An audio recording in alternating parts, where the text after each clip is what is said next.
प्यारे भाई और बहनों, मेरा नमस्कार स्वीकार हो। मैं आपके लिए फिर एक नया वीडियो अपलोड करने जा रहा हूँ, जिसका विषय है ज्योति रूप परमात्मा का साक्षात्कार। तो इस चैनल को सब्सक्राइब कर लें, क्योंकि आपको जो वीडियो मैं अपलोड करूँगा वो आपके पास तुरंत आ जाएगा। तो इस ज्योति रूप परमात्मा का फल सुने। महारामायण के अनुसार के सर्वव्यापक इंद्रियों को वश में करने वाले स्वयं ज्योति परमात्मा ने अपने आप साक्षात्कृत होने पर सब दुख वृत्तियों नष्ट हो जाती हैं।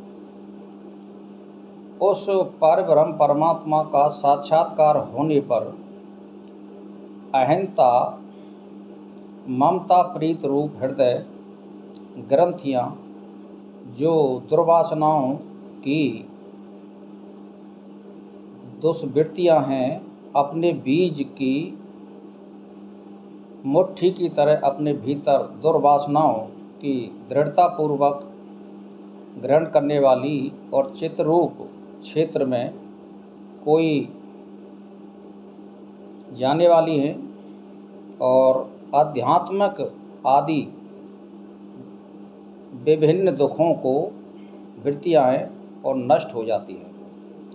तो वशिष्ठ रामचंद्र जी से कहते हैं कि अपनी विवेक बुद्धि से अपने को संपूर्ण जगत के उत्पत्ति आदि ग्रहणभूत परब्रह्म रूप से जानकर राजा जनक के समान परम पुरुषार्थ रूप शोभा वाले आप सब उत्कृष्ट हो जाइए। अतः अब आत्म पद में के उपायों में विचार ही मुख्य है, ऐसा कहते हैं। नित्य संसारिक विचार करने वाले और जगत को अनित्य देख रहे पुरुषों का आत्मा राजा जनक के समान समय आने पर स्वयं प्रसन्न हो जाता है। तो संसार में भयभीत हुए पुरुषों का अपने प्रयत्न को छोड़कर ना तो भाग शरण है और ना कर्म शरण है, ना धन शरण है और ना बंधु शरण ही आता है। यदि कोई शंका करे कि भाग्यवश स्वयं ही समय आने पर ज्ञान हो जाएगा, तो इस प्रयत्न से कोई लाभ होने वाला नहीं है। उसका उत्तर सुने। जो लोग प्रयत्न, विवेक, वैराग, विचार आदि कार्यों में भागहीन रहते हैं या भागधीन रहते हैं और भाग के प्रतिकूल होने पर अपने हजारों प्रयत्नों से क्या सिद्ध होगा, ऐसा सोचते हैं कि जो कुछ करेगा वो भाग करेगा, मेरा करने से कुछ नहीं होगा, तो वो पामर और मूर्ख हैं। जब कोई रोग हो जाता है तो क्या उसकी चिकित्सा नहीं होती है? चिकित्सा होती है, और चिकित्सा इसीलिए बताई गई है। इसीलिए आपके लिए परम विवेक का आलम्बन लेकर आत्मा का अपने आप साक्षात्कार वैराग से वृद्धि को प्राप्त हुई, और अनादिकाल से निमग्न आत्मा के उद्धार में समर्थ बुद्धि से सागर संसार को पार कर सकते हैं। तो जनक की आख्या से उदाहरण से विस्तारित आकाश में फलवत के तुल्य ज्ञान प्राप्ति से अज्ञान रूपी वृक्ष को उखाड़ फेंकने वाले नित्य सुख देने वाली है, मैंने आपसे कही है। प्रातः काल में कमल विकास को प्राप्त होता है, और जनक के तुल्य सद्बुद्धि और स्वयं ही आत्म साक्षात्कार करने वाले पुरुष की देह में अंदर हृदय में स्वयं ज्योति परमात्मा विकास को प्राप्त होता है। तो समझ रहे हैं आप मेरी बात को? इसका अर्थ यह है कि मेरे भाग में तो सब जो कुछ सुख और दुख लिखा है वो अपने आप मिल जाएगा। ये सब मूढ़ बुद्धि वालों का विचार है। आपके मान लीजिए भाग में दुख लिखा है तो आप बैठिए मत, आप कर्म करिए, परमात्मा का साक्षात्कार करिए और पुरुषार्थ करिए। तो भागहीन कर्म को, पिछला जो कर्म है, भाग कैसे है, पिछले कर्म को, जो हमारा कर्म किया हुआ है बुरा या भला, उसको हम भाग कहते हैं, अच्छा या बुरा, तो उसको मिटाया जा सकता है।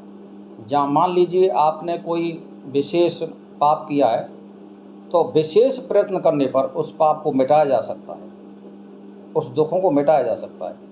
इसीलिए स्वयं ज्योति परमात्मा आपके गुण कर्म स्वभाव से और प्रयत्न से स्वयं ज्योति रूप में आता है और वो विकास को प्राप्त होता है और सारे पापों को नष्ट कर देता है। तो मेरा कहने का मतलब ये है कि आप भाग के भरोसे मत बैठिए, कर्म करिए और कर्म से बुरे कर्मों को मिटाया जा सकता है और अच्छे कर्मों को बढ़ाया जा सकता है, यानी ज़्यादा शुभ फल की प्राप्ति होगी। इसीलिए आपको कर्मशील होना चाहिए, परमात्मा के प्रति उत्तरदायी होना चाहिए और संसार के प्रति सद्व्यवहार, सद्विचार और सज्जनों का संग और परमात्मा का ध्यान, नित्य नैमित्तिक कर्म करते हुए आगे बढ़ने का प्रयत्न करना चाहिए मनुष्य को। और भाग के भरोसे बैठे रहने वाले के लिए कुछ नहीं मिलेगा, खाली हाथ जाएगा और खाली हाथ आएगा। इसीलिए कर्म करने वाले को भाग कोई चीज़ नहीं है। भाग का मतलब होता है, पहले समझ लो, भाग का मतलब है तुम्हारा पिछला किया हुआ कर्म, अच्छा या बुरा, उसी को भाग कहते हैं। मान लीजिए तुम्हारे बुरे कर्म आ रहे हैं फल देने को, तो आप अच्छे कर्म करिए, उसको मिटाया जा सकता है। ज़्यादा प्रबल कर्म करिए, उसको मिटाया जा सकता है।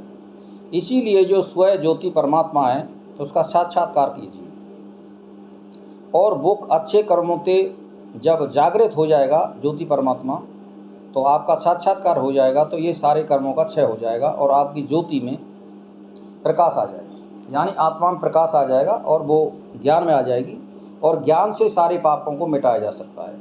इसीलिए मेरा भाई बहनों से ये कहना है कि आप नित्य नैमित्तिक कर्म करें और सज्जनों का संग करें और सद्विचार रखें और भाग पर भरोसा ना करें, सतत शुभ कर्म करने का प्रयत्न करें, तो बुरे कर्मों को मिटाया जा सकता है, अच्छे कर्मों को बढ़ाया जा सकता है। और ना प्रयत्न करने वाले के लिए कभी कोई कुछ फल की प्राप्ति नहीं होती है। तो मेरा तो यही कहना है कि स्वयं ज्योति रूप परमात्मा का साक्षात्कार कीजिए और आत्मा का विकास कीजिए और अपने को ज्ञानवान बनाइए। इसी के साथ मेरा प्रणाम स्वीकार।